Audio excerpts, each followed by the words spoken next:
আসসালামু আলাইকুম। আইএসপি পক্ষ থেকে তোমাদেরকে স্বাগত জানাচ্ছি।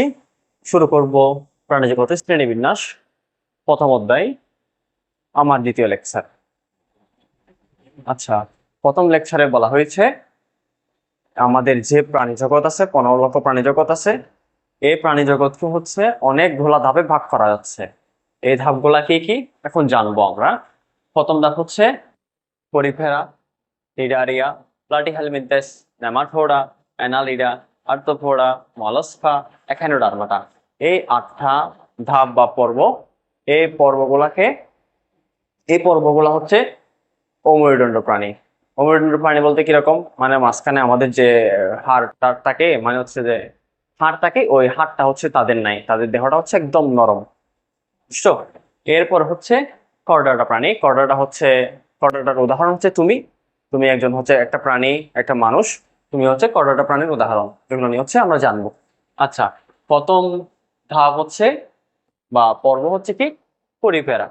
পরিপেরা উদাহরণ হচ্ছে কি স্পঞ্জ। স্পঞ্জ দেখছিলা না? আচ্ছা, স্পঞ্জের একটা সহজ উদাহরণ হচ্ছে, তোমরা স্পঞ্জের কেক দেখছিলা না? কেক, স্পঞ্জের কেক তো সবার দেখার কথা। স্পঞ্জের কেকের মধ্যে হচ্ছে দেখবা অনেকগুলা হচ্ছে, এই কেকটার মধ্যে অনেকগুলা ছিদ্র থাকে, এরকম ছিদ্র। আমি একটা উদাহরণ নিলাম, স্পঞ্জিলা। এইরকম অনেকগুলা ছিদ্র থাকে কেকটার মধ্যে, হচ্ছে দেখবা অনেকগুলা ছিদ্র থাকে। এই ছিদ্র দিয়ে সে কি করে? পানি গ্রহণ করে, শ্বাস প্রশ্বাস গ্রহণ করে। তারপর শ্বাস প্রশ্বাস বলতে হচ্ছে অক্সিজেন আর কি, অক্সিজেন গ্রহণ করে।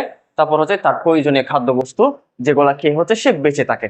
আচ্ছা, তারপর হচ্ছে কি তার দেহটা একদম হচ্ছে খুব সরলতম দেহ, মানে হচ্ছে জটিল কিছু নাই আর কি, সরলতম। আচ্ছা, তাদের মধ্যে দেখতেছো অনেকগুলা কোষ দেখতেছো না? ছিদ্র ছিদ্র অনেকগুলা কোষ দেখতেছো না? তাই হচ্ছে কি তাদের দেহটা হচ্ছে সরলতম বহুকোষী প্রাণী, ঠিক আছে? আচ্ছা, তাদের সুগঠিত অঙ্গতন্ত্র খোলা থাকে না। যেমন হচ্ছে আমাদের যে নাক, মুখ, কান আলাদা আলাদা ভাবে বিভক্ত, তাদের মধ্যে হচ্ছে এইসব থাকে না। দেখতেছো তুমি এই চিত্রের মধ্যে হচ্ছে তুমি কোনো কিছু হচ্ছে আইডেন্টিফাই করতে পারতেছো না, এটা কোনটা নাক, কোনটা মুখ, কোনটা দিয়ে হচ্ছে শ্বাস প্রশ্বাস গ্রহণ করে, তা কিন্তু ধরা যাচ্ছে না। শুধু বলা হয়েছে কি যে ছিদ্রগুলো আছে, তার দেহের মধ্যে যে অসংখ্য ছিদ্র আছে, সেগুলোর মাধ্যমে কি করে সে পানি, অক্সিজেন, খাদ্যবস্তু এসব